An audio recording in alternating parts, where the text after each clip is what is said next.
What is up, Texas hockey fans, and welcome back to Clean Sheet of Ice, a Texas hockey podcast on the Apollo Media Podcast Network. Today, we've got a full show for you. We've got actual news to talk about. We've got games to talk about. The Stars are on a 3-game win streak. They locked up one of their best defensemen for the next 9 years. He's here for the next 9 years. Thomas Harley re-signs an extension with the Stars. We've got a lawsuit between some roommates in downtown Dallas. It is a crazy show that we're going to get into today on Clean Sheet of Ice, Texas Hockey Podcast, brought to you by Zing Zang. We love Zing Zang over here. Zang responsibly all season long. I didn't have any Zing Zang last night. I was in the press box. Wasn't able to partake, but Zang responsibly all season long with the best Bloody Mary mix in America. We love Zing Zang. And shout out to Underdog Fantasy. We'll talk about them a little bit later in the show, but we love Underdog over here. Use promo code CSOI when you sign up. I'm your host, Stone Strankman, joined always by Dom Garcia. How are we doing, bud? Man, there's never a dull moment in the DFW, and it seems like there will sometimes be a negative story, but these Stars always find a way to flip the narrative, and there's just never, you can't sit still with the Dallas Stars. Coming off a back-to-back, points on points on points, there was a moment maybe a week ago where people were out on the Stars. People were putting them at the very bottom of the rankings. I think that has changed in just a few days. And man, the future for the Stars arena may seem a little bleak right now, but the Stars on the ice, the future's bright. And I'm going to need sunglasses during these podcasts because it's just too much talent and they're locked up. You have a team that's going to be here. We don't know where they're going to play, but we know they're going to be good wherever they play. Yep. So we'll start with the good news first. Right before I left the house to head to AAC last night, Tuesday night, for the game against the Capitals, Elliot Friedman, the GOAT of hockey journalism and hockey breaking news, Elliot Friedman tweets out, the Stars and Thomas Harley are closing in on an 8-year deal north of $10.5 million, but south of $11 million. And I was like, giddy up, boys. Giddy the fuck up. Like, that's exactly what me and you were talking about in the preseason. During the season, I mean, we're only 10 games in, and we were just kind of like, all right, when are we going to get this done? I know it's early, but would love to get it done. There's all these other guys that are getting deals. Evan Bouchard, Lane Hudson signs. And you're sitting there and like, all right, what's the number going to be? What's the year's going to be? But Elliot Friedman tweets it out that they're nearing an extension around 5-ish in the early evening yesterday in DFW. Then we get to the arena, everyone's talking about it. And then post-game, everybody's talking about it because it goes live. During our post-game press conferences, we're talking to Esa Lindell. Literally 30 seconds before he walks into the room, the Stars tweeted out, it's official. Thomas Harley is locked up for 8 years with the Dallas Stars at $10.587 AAV. So $87,000 more per year than what Evan Bouchard got. We both said he's going to get more than Bouchard. Is it 4-year deal and then he cashes in? Nope, it's 8 years. He's here for the next 8 years. You've got dudes like Mikko Rantanen, Wyatt Johnston, Rupe Hintz, Jake Ottinger, Esa Lindell. All these guys are locked up through 2030 at the minimum. And then you got guys that can go on until 2033, 2032. You got all these kind of deals just running around the Stars. And Thomas Harley said it in his press conference last night. He met with the media, stood at the podium after he signed his deal. He's the last one to talk to us. He said that was a big part of it. You had a bunch of guys that were already locked up for that long. They're going to be a really good team, and they're going to be a really good team in the future as well. They're never going to stop competing, and no one in the NHL stops competing in a way. But this team is built for success for the long haul and for right now. It's a masterclass by Jim Nill. He did it again. 10 years, $10.587 million AAV for Thomas Harley. You got your number 2, sometimes your number 1 defenseman locked up for the next 9 seasons. He's here for this year and 8 more after that. Got him. We got Mikko Rantanen. We got Wyatt Johnston. We got the boys in the room locked up for a long haul with the Dallas Stars. It was a great night in that aspect. We'll get into the stuff that happened during the day. But Thomas Harley's locked up. What do you think about the deal?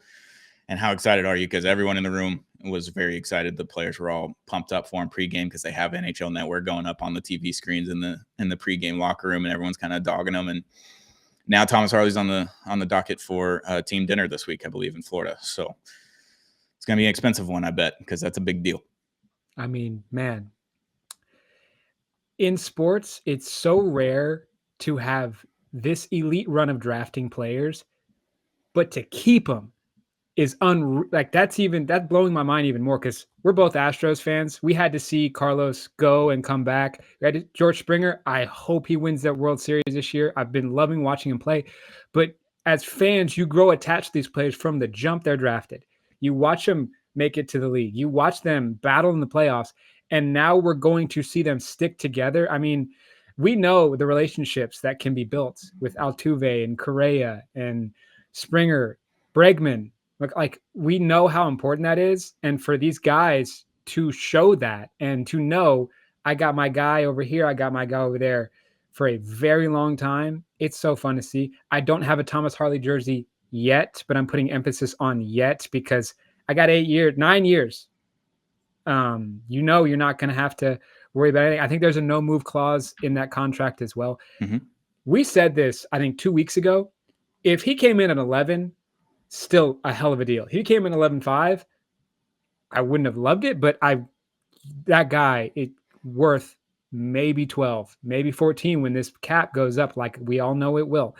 And man, watch what's going to happen, Stone. There's going to be defensemen that are going to get paid like Thomas Harley that are nowhere near as talented as he is. Him and Miro have looked so good this year on the penalty power play and on the penalty kill. We've seen this guy grow up. You made the prediction before the season on his point totals, and the way he's playing, it looks like he's going to reach it. So, masterclass by Jim Nill. Man, I don't know which deal is even more impressive. This deal right now, Wyatt Johnston's deal, Mikko Rantanen's deal, like he just finds a way to do it. Matt Duchene, Jamie, it's just unreal what he's doing. And fans, we don't get organizations that are run this well. They said it during the broadcast last night as well. Like Dallas is the premier way. If you're on a rebuild or if you are not where you want to be, go and pick somebody from Dallas and take them over to your team. And you're going to find great players who are going to love playing for that team. And these fans love rooting for Thomas Harley, and they're going to get to for the next 9 years. Yeah. And it's something to be said about the culture that was built. And it's not necessarily just the locker room. It's not necessarily just the coach. It's not necessarily just the GM and the staff up there. It goes from the owner down. The owner gives the confidence to Jim Nill to go out and do his job, scouting, drafting, and Jim Nill empowers his employees and his staff to go out and scout the guys. And like Wyatt Johnston was one where it was a COVID year, Logan Stankoven as well. Like it's a COVID year and they're looking at these guys and they're like, damn, they're really fucking good. Like if they fall, we need to take them immediately. Like as soon as our pick is up, you take those guys. You don't even have to worry about it. They may not be projected first round guys. They may not be projected second round guys. Their size is too small. They're too this, whatever. They look at those guys and they saw like 9 games of Wyatt Johnston. They were like, yeah, that's our guy. And he didn't score a lot of points, but he had something that the Stars saw in the scouting process. And they're like, yep, we're taking him at 21. He's the number 1 overall pick if you do the redraft. Like if we're doing a Bill Simmons redraftables of the 2020 draft or whatever year it was, like Wyatt Johnston's going number 1 overall. They got him at 21. Thomas Harley, late first round. Jake Ottinger, late first round. Logan Stankoven, second round. Like Maverick Bort, another late first rounder. Liam Bichel, late first round. Like they do such a good job of cultivating this culture of empowering the staff to go and do their jobs and do it properly and putting faith into them that they're drafting all these guys that they put their faith into. And then those players live up to their expectations of what they could be in 3, 4, 5 years. Like they're not expecting them to come in and be day one contributors and all that kind of stuff. Wyatt Johnston was.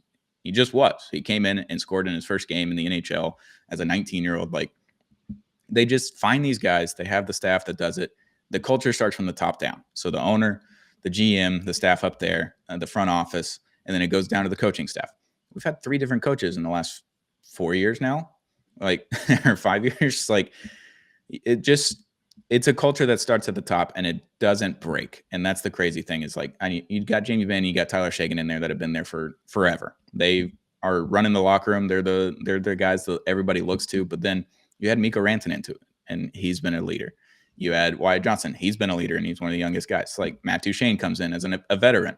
He's one of the leaders. Like they've just done such a great job of building this team from not nothing. Like they had a base in 2019. They were really good. If they beat the Blues, maybe they go and win the cup in 2019. Like you have that scenario in your head, but 2020 comes around, you go to the cup final, and then it all kind of comes crumbling down for a year, and then they go right back into it, right back in the playoffs. They get a new coach, right back in the playoffs. Western Conference Finals 3 years in a row, get a new coach, still got a great team. They're still figuring out the new systems, and they looked really damn good last night. So credit to the Star staff and the GM and the owner and everybody to cultivate this culture that everyone is so happy to be a part of. When they come into this locker room, it's like they've been a part of this locker room forever. Matt Dumba said that last year as well. He's like, I don't feel like an outsider. Like, they welcome you with open arms.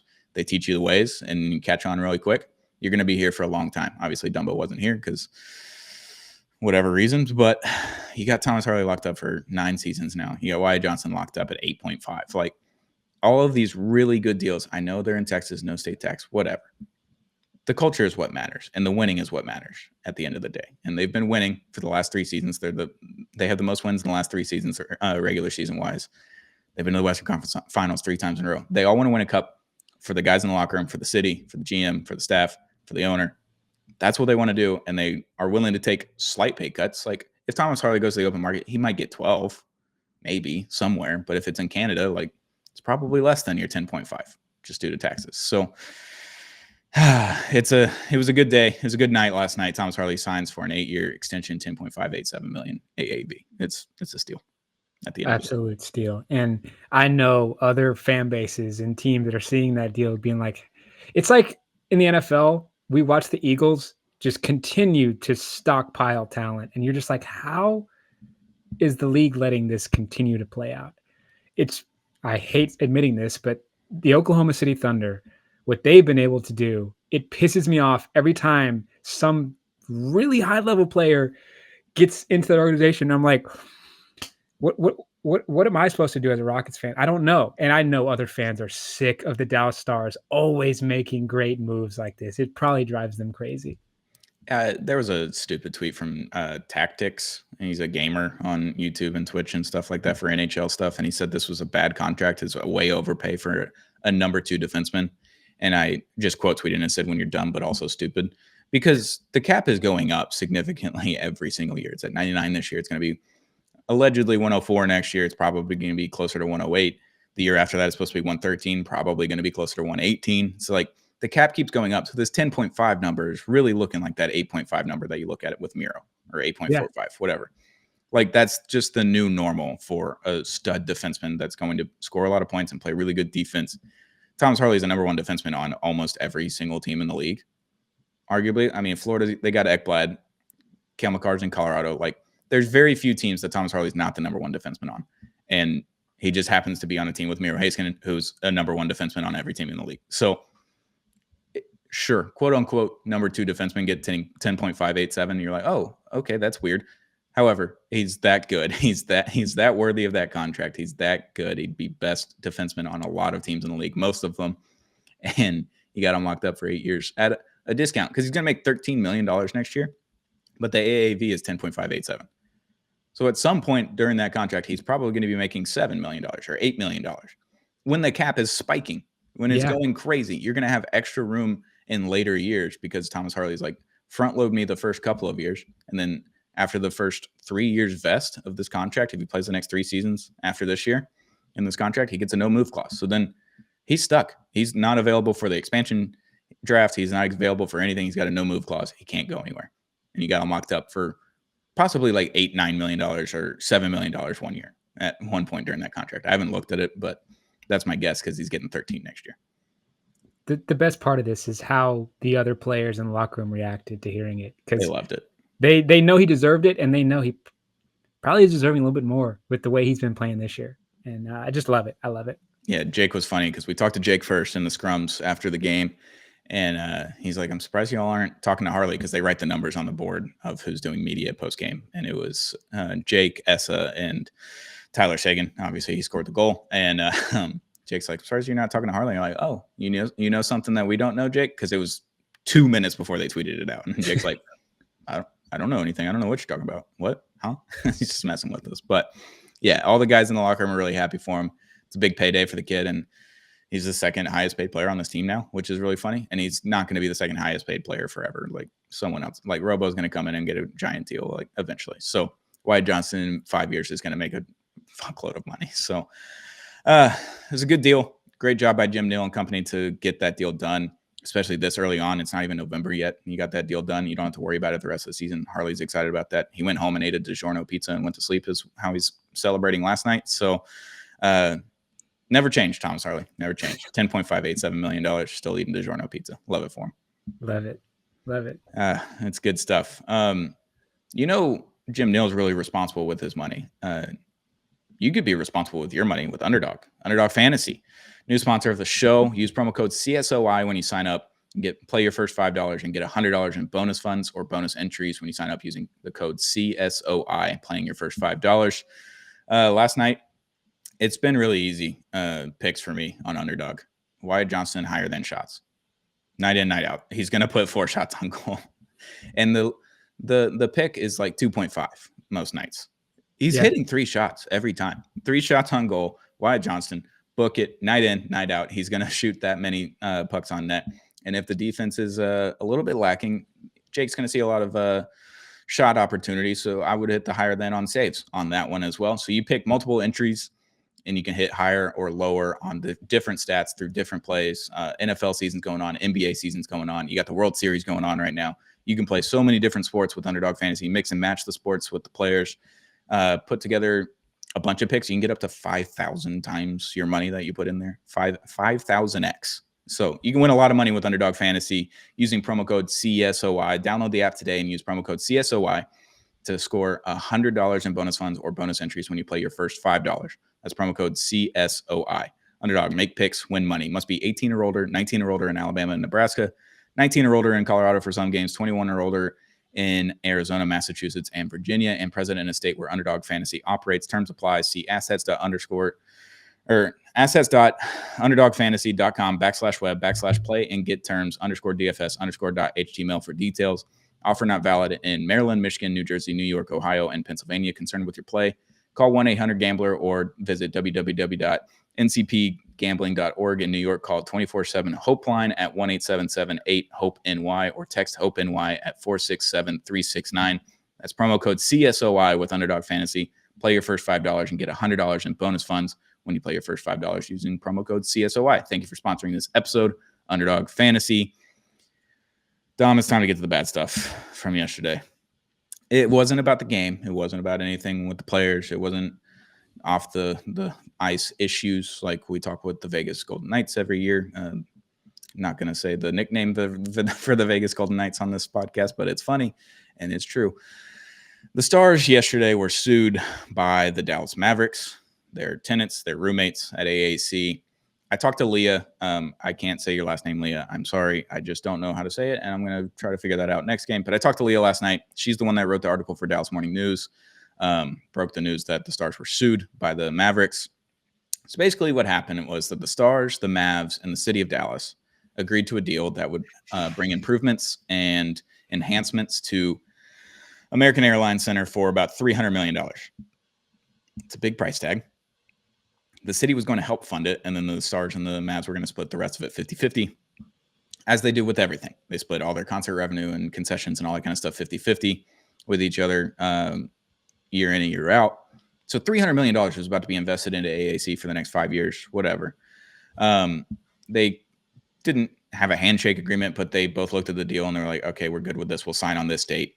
And then 2 months later, when that date is rolling around, the Mavs and city went behind the Stars' back, kind of technically, and talked on their own and came up with a new deal that was going to be $400 million and keep the Stars in AAC till 2036. The Mavs were still going to be able to leave in 2031.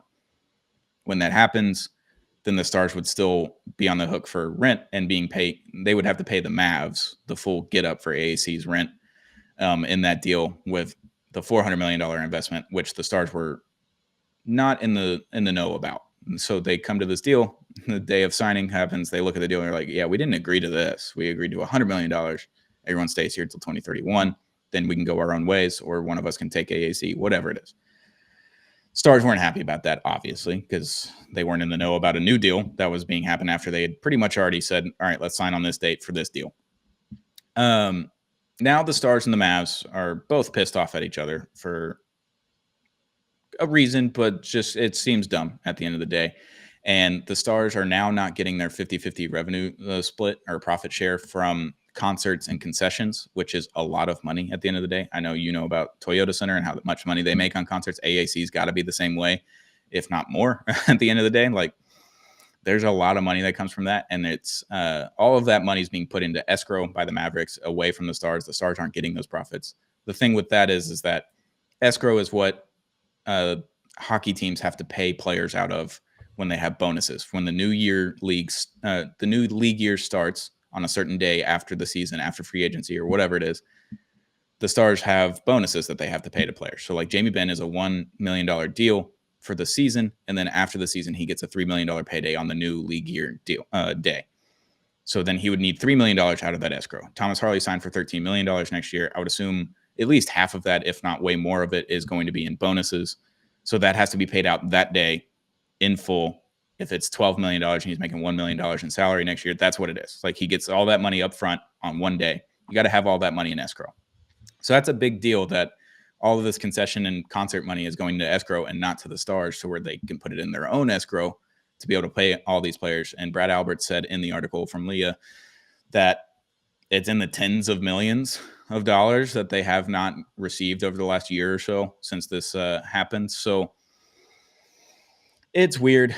It's strange that roommates are fighting like this. I never fought with my roommates like this. I know I didn't have tens of millions of dollars at stake, but like, at the end of the day, it seems like billionaires that are fighting because they're able to say yes to everything, and they're able to get yes as an answer for everything they do in their lives.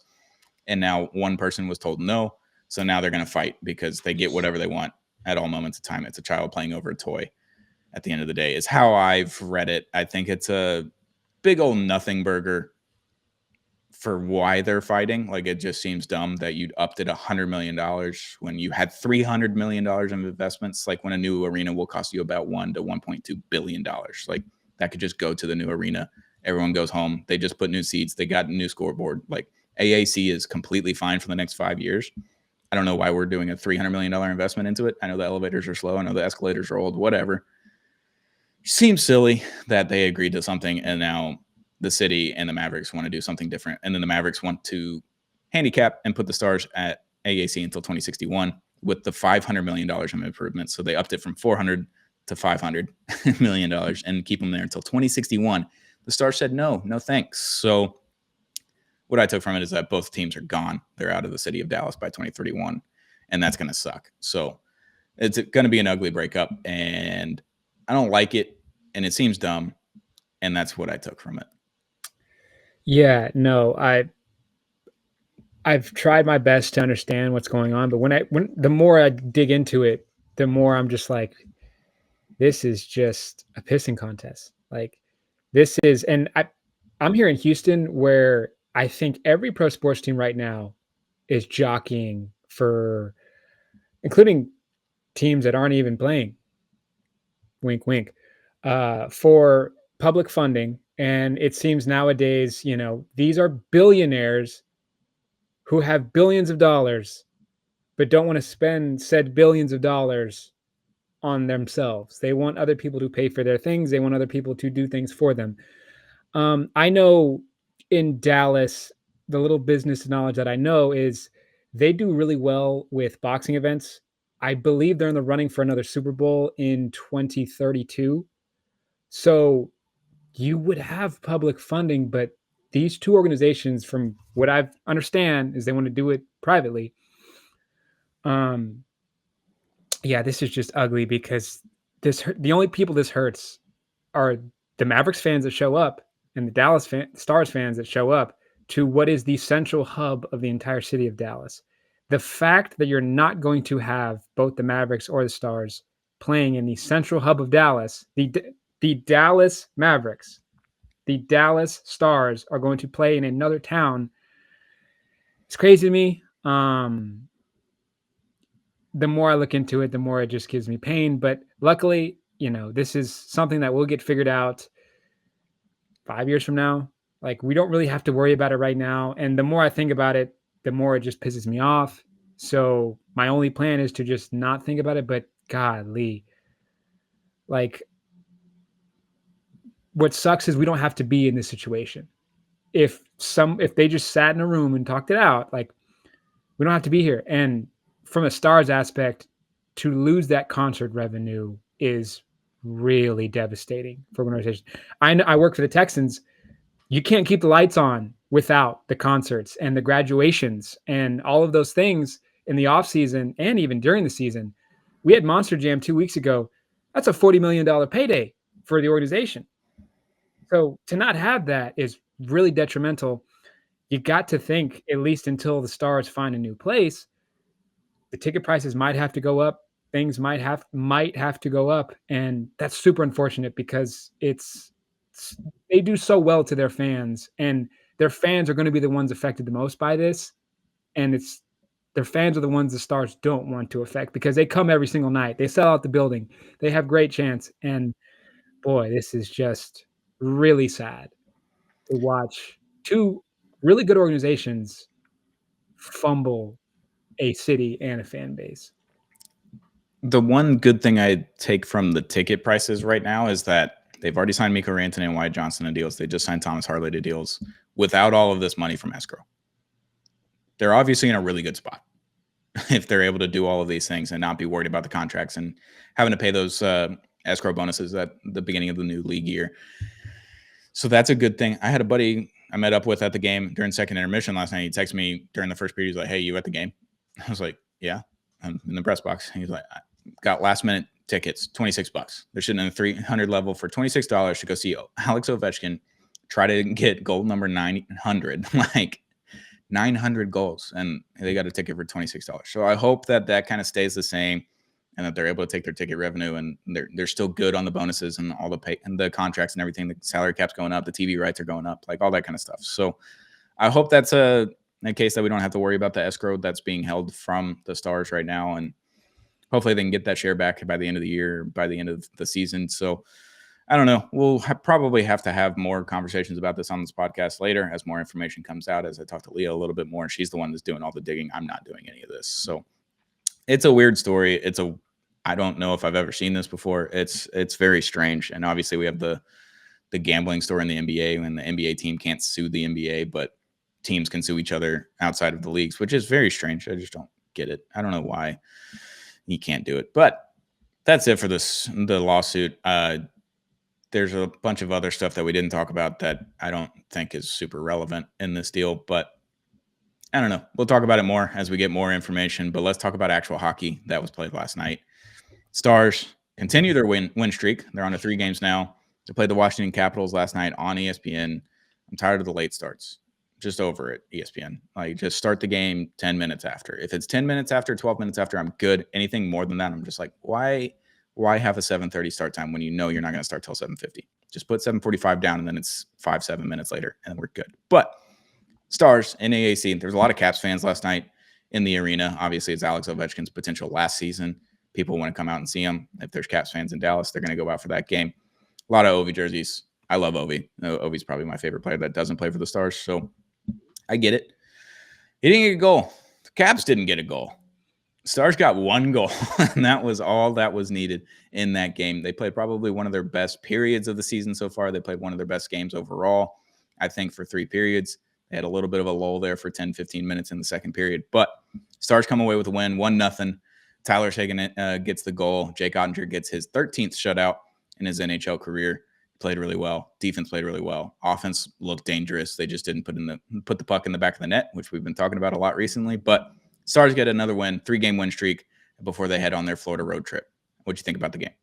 Man, so last night was I forget the name of it, but every team played last night. So it was Frozen Frenzy. It was Christmas for a hockey fan. Just NFL Red Zone, basically, just watching all the teams play. And the takeaway from last night's Washington-Dallas game was this, for both teams, felt like a playoff game. This felt high intensity. This felt if you made a mistake, you're going to pay for it. And everybody was on their P's and Q's. I think both teams respected each other. Otter had the shutout, but Logan Thompson had one hell of a game. I mean, just the positioning he's at and getting screened the way Dallas was able to screen him. He's still making glove save after glove save. He looked good last night, man. But what stood out to me, even though we had one goal on a power play. There was a bunch of penalties last night. Mm-hmm. And although Dallas wasn't connecting and getting those power play goals, their power play is the best I've seen in a very long time. And that's without a bunch of players that we know would be out there on the ice. Uh, Man, on a back-to-back, you expect our legs to be tired. There was definitely in the middle rounds, there was some people that needed to get on the bike, and they did, and they finished this game strong. But to have that really good blue line play, and man, we shouted out Maverick Borg last episode. Sam Steele deserves a shout out this episode. Sam Steele is that kid that's going to make the other team hell to play against, and he played so good last night.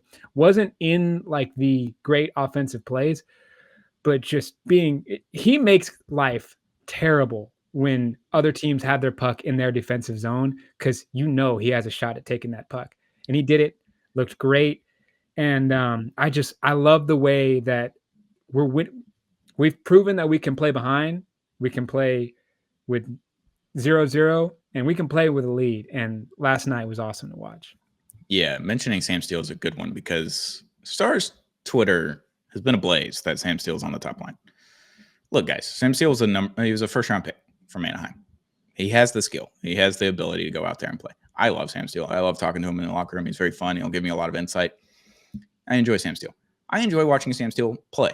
He's a very fun player to watch because he's a fourth-line grinder, but has maybe top six forward skill. Like, he's got all the skill in the world. He's in the NHL for a reason. He's making money for a reason. He's on this team on the top line for a reason.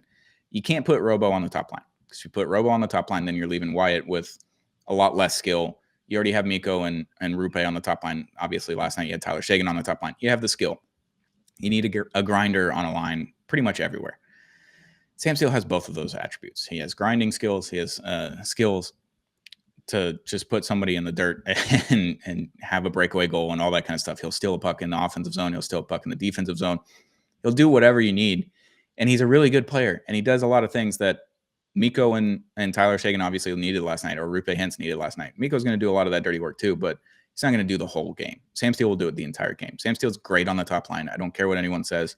Obviously, if you make a trade at the deadline and you get a top left winger to put on that top line, and then you can put Sam Steele on the third line, sure, all the better, all the great. Sam Steele's really fucking good at hockey. It's okay that he's on the top line, and it's okay that he's not Jason Robertson right there, because Jason Robertson with Wyatt Johnston, two of the best cerebral players in the NHL that we have today. They're both on the same line. They're both on the same team. So stop worrying about Sam Steele on the top line. I'm over that conversation. But yeah, the defensive positioning was my favorite thing from last night. We've had some wonky games. Obviously, during that skid of 4 games where they lost, the defensive positioning was a little rough. That last game that lost in overtime got a lot better. They look really good. They're figuring out the system. I told you 20 games. We're 10 games in, and it looks like they're starting to figure it out over the last 3 games. It looks like they're pretty damn good. And if they're allowing Jake Ottinger to see the puck and they're clearing out that front of the net, especially against the Cats, where they have Tom Wilson and Alex Ovechkin and all these guys that can go in front of the net, and they're big bodies, they hit hard and all this kind of stuff. They played a really damn good game on defense, and that power play was disgusting last night. I know it didn't have a goal outside of the Tyler Seguin one, but it was disgusting. The chance after chance. They're under DeBoer, like, you're getting one maybe good chance, maybe 2 with the rebound.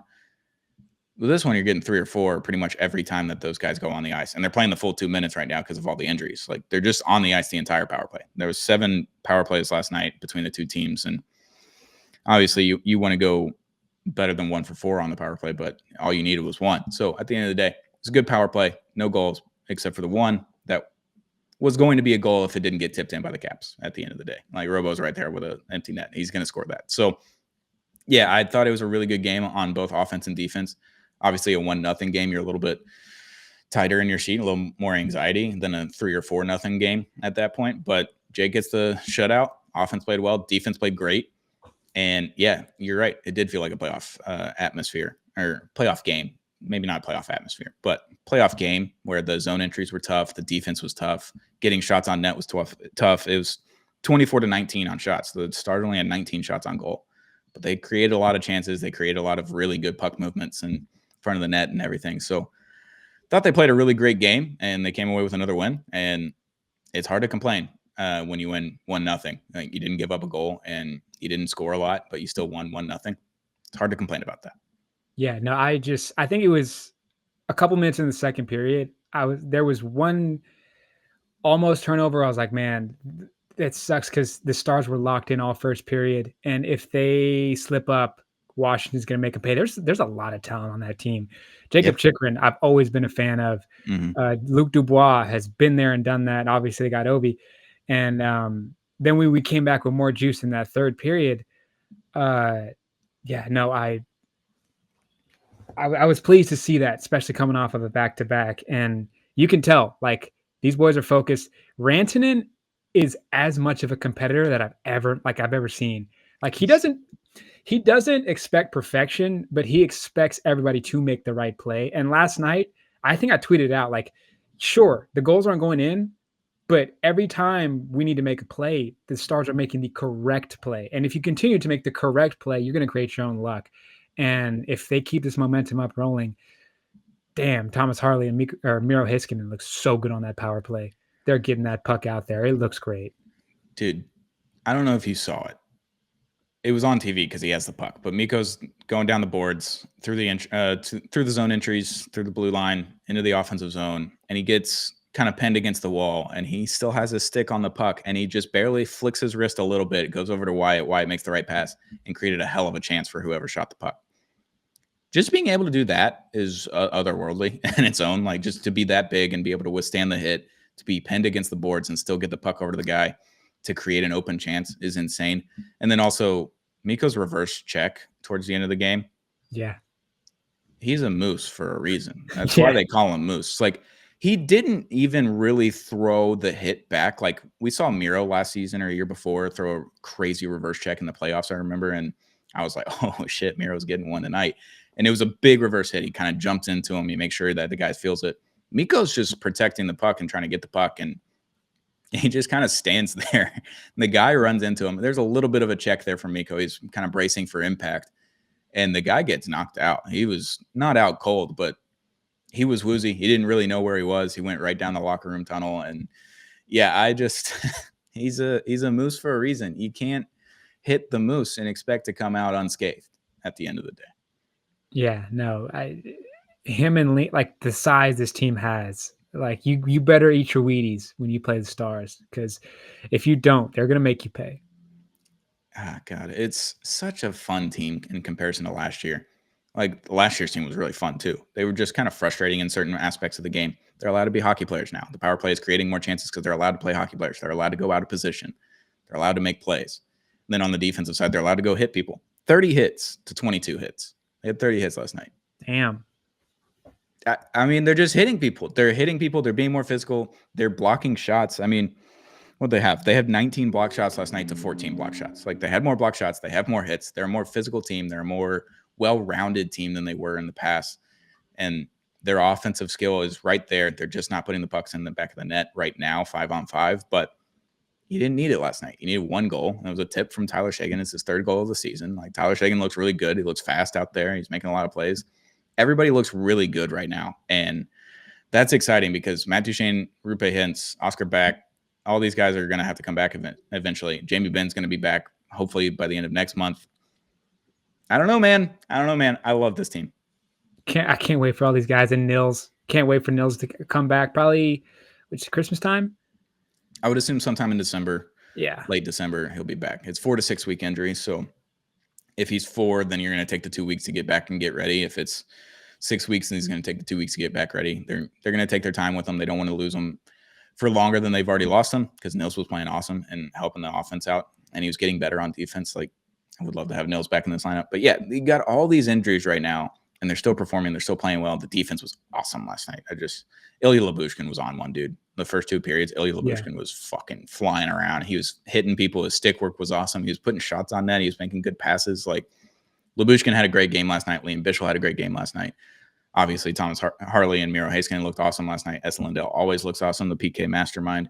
I mean, they had 3 penalties, PKs that they had to perform, and that was probably the best penalty kill of the season by all 3 accounts. Like, they maybe had 1 really high danger shot on 3 power plays. They looked incredible on the PK last night. So it was an all-around really good Stars game. They come away with a win, 3-game winning streak. I loved every second of it. I enjoyed it thoroughly. And I was really rooting for Ovi to score his 900th goal and then the Stars win. It's okay. I got to see Ovi play. He didn't really do anything last night. He's old, but I still wanted to watch him score his 900th goal. But I'll take the win. He had that one shot where he had that deflection and Otter being Otter got that pad save. And I was like, oh, boy, that was a close one. But no, Otter stood on his head last night. It was really good for him.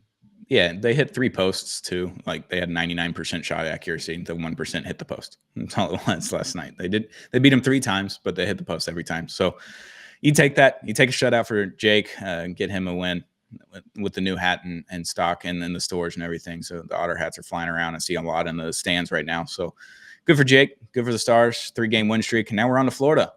Going to Tampa on Thursday night. Tomorrow night, they're going to be in Tampa, playing a team that they don't really play well against typically in the past, but the Lightning aren't the same Lightning that we've seen over the last 7 years. So we'll see what happens. I would assume you're going to see Jake and net, and then probably Casey on Saturday against Florida, if I had to guess with insider information. But could be wrong. Could be Casey and then Jake on Saturday in Florida. But Florida road trip, Lightning, who you got? What's the score? Man, listen, Tampa's in a spot that probably Dallas was in when they were just not looking like a normal Dallas Stars team. So I'm expecting them to come out early with a punch, but if you got Foxa playing the way he's playing, like I don't need Foxa to make plays. I just need him to not make mistakes. And he's not only not making mistakes, he's making plays. Like if you got guys like that, Bischel doing his thing. I love seeing clappers from Bischel. If you got guys going above and beyond, as long as you just stay on that bike, I see Dallas rolling over this team. I see Dallas surviving that wave of physicality and trying to get rushes. And then I see a blowout. I see 4-1, 4-0, something like that happening. And the Stars just continuing this avalanche of victories. I would love 4 goals in a game. I haven't seen that in so long. Since like the Minnesota game, it feels like. It might be the Minnesota game. I don't know if they've scored 4 since then. But yeah, it's going to be a tough opponent. The Lightning always play us really well. We always play not as great against the Lightning. They're a really good team. They're well coached by John Cooper. Like it's a tough team to play against night in and night out. I know they're not performing at the way that the Lightning are expected to perform, but it's still the Lightning. Still got to respect them. You still got to come in and do the work and get those shots on net and get some goals, play some good defense. So I hope they do more of the same. I don't know if we're going to see Rupe or Duchesne this week. We're not seeing Oscar back this week. They're all day-to-day right now, which is tough. You're dealing with injuries early in the season. I'd rather it be right now than in April. So that's kind of my perspective of the injuries is like, I don't want to see injuries in April heading into the playoffs or getting to the regular season and trying to win a division title or make sure you're not in the wild card. Don't want to see any of that. So I'd rather get them all out of the way right now.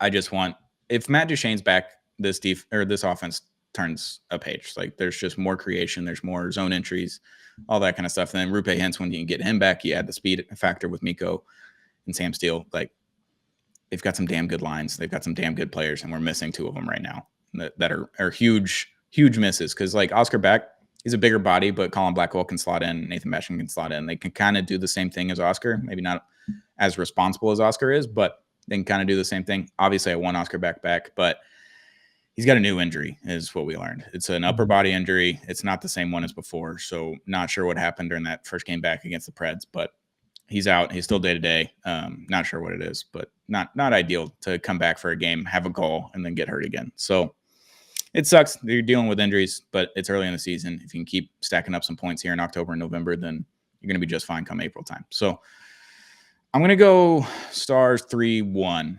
I'm going to keep doing 3-1 until it happens is where I'm at. It's just like at some point you're going to be up 2-1 and you're going to get an empty netter. I know Maverick Port hit the post on the empty netter last night. It was a tough shot. He had a guy on his back, guy on his side. He had to throw it backhand, hit the post. It is what it is. But at some point we're going to get an empty netter and it's going to feel really nice when it happens. Maybe it's Essel Lindell. He's probably the best on the team at empty netters. But yeah, I'm going to go 3-1 and then we'll be back on Friday to talk about the Lightning game, preview the Panthers game with Savannah. She's got some insider info and all that kind of stuff. So she's in the press room and having all the press conferences and practice. And you get 2 aspects of what's going on in the locker room. And it'll be fun. We'll be back on Friday. Don, you got any last words?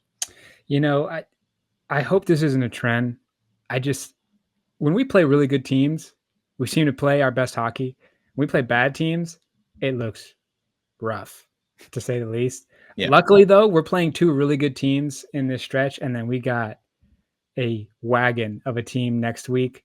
So I'm excited. I expect the Stars to keep up this play, and if they do, it'll be fun times. Weather's perfect now. It's fun time to be a Stars fan. It's cold outside today. Yeah. Taking the dog out of the it's hoodie season. Hoodie season's here. So hoodie season's here. It's almost November now. We're almost through October, kind of figuring some things out on the offensive and defensive systems, and they're looking a lot better. 3-game win streak for the Dallas Stars. Thomas Harley signs an extension, 8 years, $10.58, $7 million AAV, and we got a lawsuit. So eventful episode, fun episode, but hopefully Friday is just about the hockey. It's just about the players, and we don't have to talk about all the extra stuff. Extra stuff is fun sometimes, like the extension. Extra stuff is not fun sometimes, like the lawsuit. So deal with it as you can. And we'll be back on Friday with another episode of Clean Sheet of Ice, Texas Hockey Podcast, brought to you by Zing Zang, America's #1 Bloody Mary Mix. Thank you for sponsoring this episode. We love Zing Zang. Zang responsibly all season long. And shout out to Underdog Fantasy. Use promo code CSOI, like Clean Sheet of Ice, and play your first $5. Get $100 in bonus funds or bonus entries when you play your first $5 using promo code CSOI with Underdog Fantasy. Thank you for sponsoring this episode. If you haven't already, hit that subscribe button on Apollo HOU on YouTube. We're live on Spotify with video. Hit the subscribe button there and subscribe on Apple, Google Chrome, wherever you get podcasts on audio platforms. Helps us out a lot. We love you for tuning in. We love Texas hockey. We love you guys, the fans. We'll be back with another episode on Friday. Clean Sheet of Ice, Texas Hockey Podcast.